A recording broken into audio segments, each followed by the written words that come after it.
ونصلی علی رسولہ الکریم اما بعد فاعوذ باللہ من الشیطان الرجیم بسم اللہ الرحمن الرحیم یا ایھا الذین آمنوا کتب علیکم الصیام کما کتب علی الذین من قبلکم لعلکم تتقون صدق اللہ العظیم۔ محترم ناظرین و سامعین، السلام علیکم ورحمۃ اللہ وبرکاتہ۔ ہمارا یہ دروس رمضان کے حوالے سے آج کا جو درس ہے وہ روزے کے احکام و فضائل کے حوالے سے ہے۔ دین اسلام میں شہادتین کے بعد، توحید و رسالت کی گواہی کے بعد جن 4 بنیادی چیزوں کا احادیث میں ذکر ملتا ہے،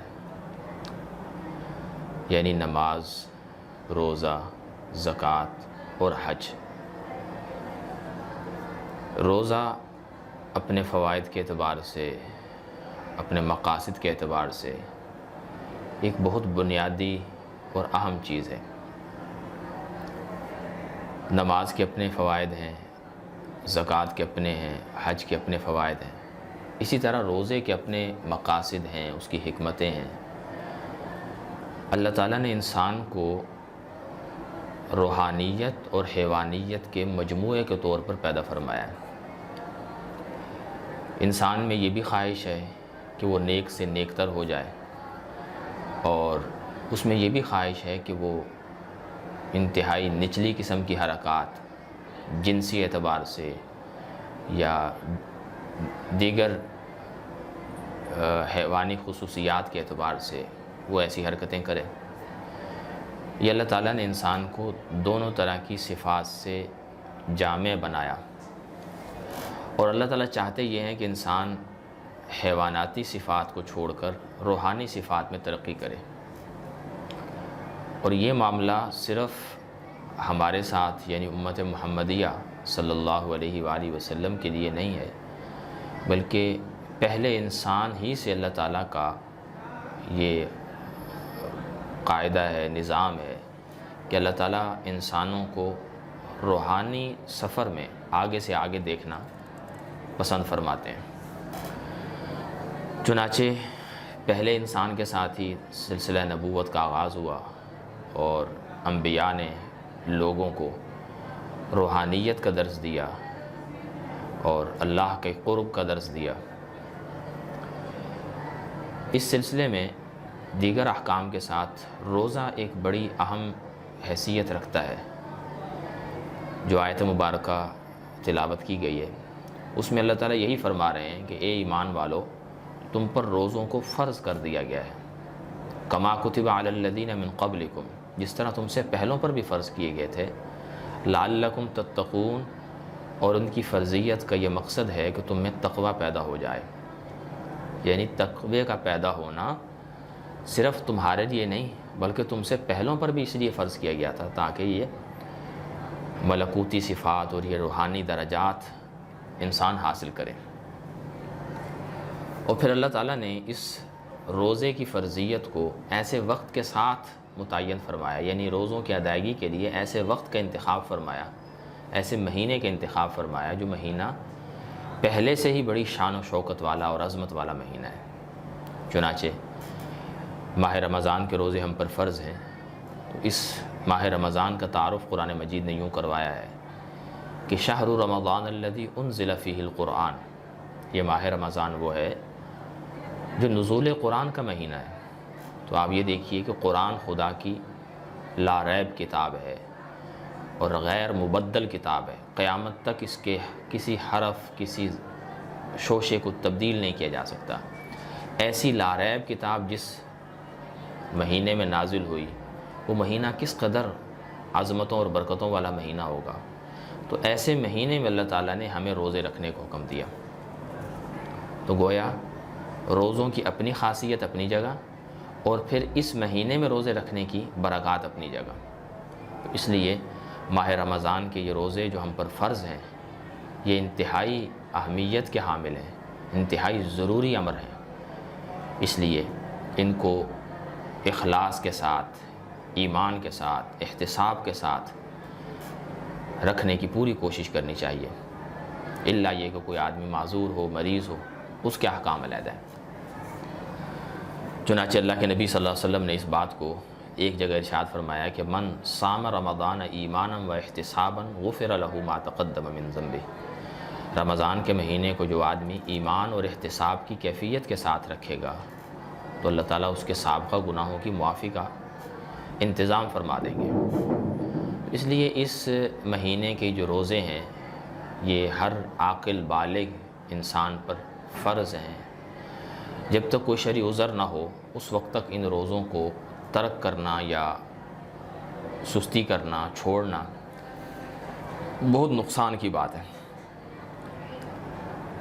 ان روزوں کے متعلق چند موٹی موٹی چیزیں ہیں جو ہم آج کی نشست میں سمجھ لیتے ہیں۔ دیکھیے، روزہ شرعی اعتبار سے صبح صادق سے لے کر غروب آفتاب تک اس نیت کے ساتھ آدمی کا رکنا ہے کہ میں روزہ رکھ رہا ہوں، اور یہ رکنا 3 چیزوں سے ہے: کھانے سے، پینے سے اور اپنی جنسی خواہش کے پورا کرنے سے۔ ان 3 چیزوں سے جب آدمی رکتا ہے نیت کے ساتھ، ارادہ کر کے رکتا ہے، صبح صادق سے غروب آفتاب تک اگر ایک آدمی ان تینوں چیزوں سے اپنے آپ کو روک لیتا ہے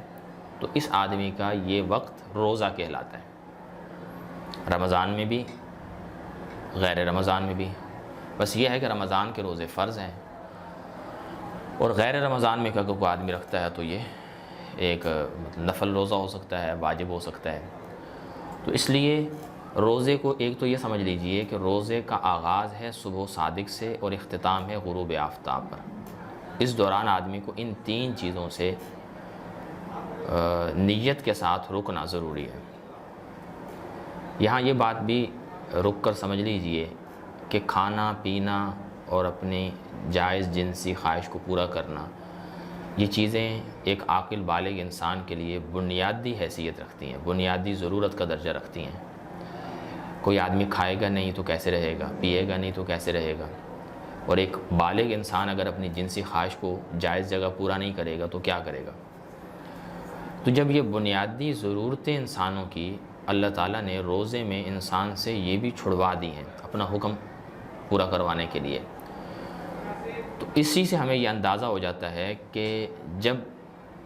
روزے کے اندر انسان اپنی جائز اور بنیادی ضرورتوں کو بھی اللہ کا حکم سمجھ کے چھوڑ دیتا ہے تو وہ چیزیں جو انسان کے لیے بنیادی ضرورت کا درجہ نہیں رکھتی، بلکہ بعضی چیزیں تو ایسی ہیں جو بنیادی ضرورت کا درجہ بھی نہیں رکھتی بلکہ الٹا گناہ ہے، تو ان چیزوں کا ارتکاب روزے میں کرنا یہ کون سی عقل مندی ہے؟ یہ تو نیری حماقت ہے کہ ایک انسان بنیادی ضرورت چیز اپنی ضرورت کو بھی چھوڑ رہا ہے، کھانا پینا جو حلال ہے، بنیادی ضرورت ہے، اسے چھوڑ رہا ہے، اور گالی دینے کو نہیں چھوڑ رہا، جھوٹ بولنے کو نہیں چھوڑ رہا، غیبت کرنے کو نہیں چھوڑ رہا، تو یہ تو کوئی دانائی نہیں ہے، یہ تو پرلے درجے کی حماقت ہے۔ تو اس لیے اس بات کو بھی سمجھ لینا ضروری ہے کہ روزے میں جہاں ہم نے جائز چیزوں کو چھوڑا ہے، ناجائز چیزوں کو ہمیں عام حالات میں بھی چھوڑ دینا چاہیے، لیکن روزے میں تو اس کی اہمیت اور بڑھ جاتی ہے کہ آدمی ان سے دور رہے۔ خیر، یہ بات ضمناً آ گئی۔ تو روزے کے حوالے سے ہم عرض کر رہے تھے کہ روزہ صبح و صادق سے غروب آفتاب تک کے لیے اپنے آپ کو اپنی ان جائز اور بنیادی ضرورتوں سے روکنے کا نام ہے۔ اب اس کے ساتھ 2-4 چیزیں اور سمجھ لیجئے جو عموماً لوگ پوچھتے ہیں مسائل کے اعتبار سے، کہ اس پورے دورانیے میں آپ نہ تو کھا سکتے ہیں، نہ پی سکتے ہیں، اور نہ ہی اپنی جنسی ضرورت کو پورا کر سکتے ہیں، لیکن اگر بھولے میں آپ سے ایسا کچھ بھی ہو جائے، یعنی ایک آدمی کو یاد ہی نہیں تھا کہ میرا روزہ ہے اور اس نے پانی کا گلاس پی لیا، ایک آدمی کو یاد ہی نہیں تھا کہ میرا روزہ ہے اور اس نے کوئی کھانے کی چیز کھا لی، یا اسی طرح اگر کسی آدمی کو یاد ہی نہیں تھا اور وہ اپنی بیوی کے ساتھ اپنے جنسی تعلق کو اس نے بنا لیا، تو ان تینوں صورتوں میں یعنی بھول کر کچھ بھی کر لے اگر کوئی آدمی ان چیزوں کا ارتکاب کر لے جن سے بچنا تھا، تو اللہ کے نبی صلی اللہ علیہ وآلہ وسلم نے کھانے پینے اور ان چیزوں کے بھول کر ارتکاب کرنے پر روزے کو قائم فرمایا کہ قائم ہی ہے روزہ، روزہ نہیں ٹوٹا۔ تو بھول کر اگر آدمی کچھ بھی کر لے تو اس آدمی پر روزہ ٹوٹتا نہیں ہے۔ ایک بنیادی مسئلہ تو یہ سمجھ لیجیے، وہ جو پابندی ہے وہ جان بوجھ کر کرنے پر ہے کہ کوئی آدمی جان بوجھ کر کچھ کھا لے، جان بوجھ کر کچھ پی لے تو پھر روزہ ٹوٹ جاتا ہے، روزہ ٹوٹ بھی جاتا ہے اور روزہ اس کا کفارہ بھی لازم آتا ہے۔ یہ بات بھی اچھی طرح سمجھ لیجئے، رمضان کے روزوں میں اگر کوئی آدمی قصداً جان بوجھ کر اپنی مرضی سے کچھ کھا پی لیتا ہے یا بیوی سے تعلق کر لیتا ہے مکمل تعلق، تو ایسی صورت میں اس آدمی پر روزے کی قضا بھی ہے، یعنی روزے کے بدلے میں ایک روزہ رکھنا، اور روزے کا کفارہ بھی ہے، یعنی ایسی حرکت کی تلافی کے لیے 60 روزے مسلسل رکھنا، 2 مہینے کے روزے یہ بھی رکھنا ضروری ہے۔ اس کے ساتھ دوسرا اہم مسئلہ جو عموماً لوگ پوچھتے ہیں وہ یہ ہے کہ اگر کوئی آدمی اس دوران کسی بیماری کی وجہ سے کوئی انجیکشن لگوا لیتا ہے تو اس سے بھی اس کا روزہ فاسد نہیں ہوتا، انجیکشن کوئی سا بھی ہو اس سے روزہ فاسد نہیں ہوتا۔ اور ایک مسئلہ جو عموماً لوگ پوچھتے ہیں جنہیں سانس کی تکلیف رہتی ہے، دمے کے مریض ہوتے ہیں، ضیق نفس کے مریض ہوتے ہیں، تو ایسے لوگ اپنے سانس کو جاری رکھنے کے لیے ایک پمپ کا استعمال کرتے ہیں، لیکن اس پمپ میں کوئی دوائی ڈال کر وہ پمپ چلایا جاتا ہے، انہیلر کا استعمال جسے بولتے ہیں۔ تو اگر کوئی مریض انہیلر کو استعمال کرتا ہے تو اس سے اس کا روزہ ٹوٹ جاتا ہے۔ اس کی وجہ یہ ہے کہ وہ جو دوائی اس پمپ میں ڈالی جاتی ہے وہ چھوٹے چھوٹے ذرات کے ذریعے سے کھانے کا جو معروف رستہ ہے، یعنی منہ اور ناک وغیرہ، اس سے وہ دوائی اندر جاتی ہے، تو اس سے روزہ ٹوٹ جاتا ہے۔ لیکن اگر کوئی انجائنا کا مریض جو ہے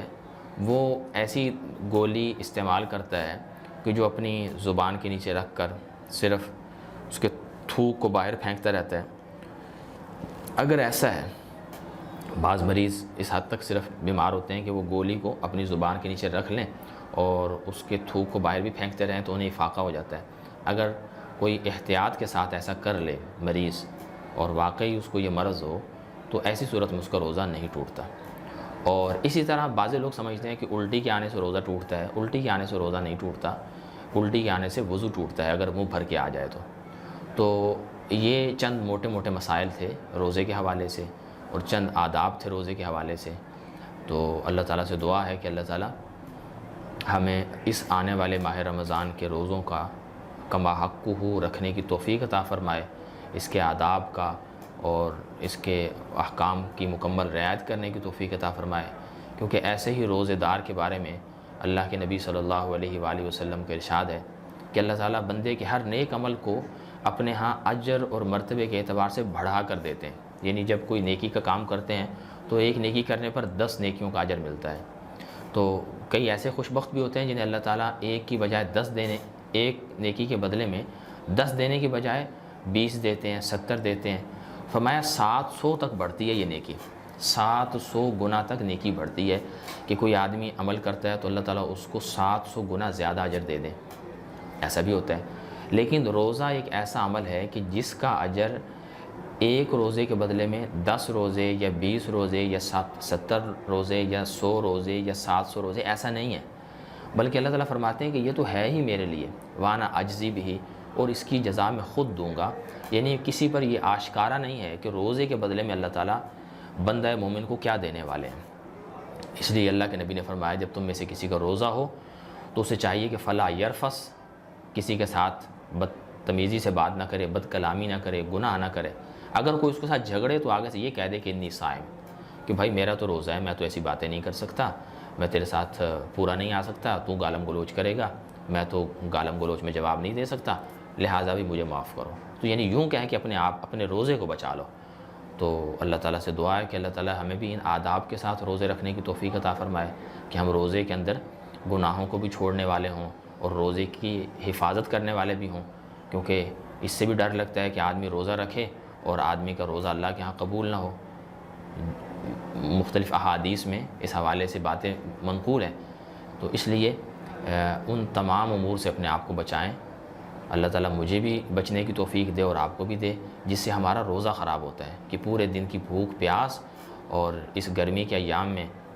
آدمی روزہ رکھے اور پھر آخر میں آدمی کو روزہ قبول نہ ہو،